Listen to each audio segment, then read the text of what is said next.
Yang pertama, ketawa kalem. Iya ya, lucu banget ya si Tia. Yang kedua, ketawa orang tantrum.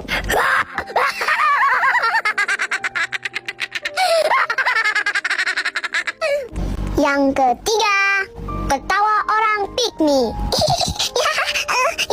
Jangan dong, lo begitu sih bikin aku ketawa deh. Subul. Dan yang terakhir, ketawa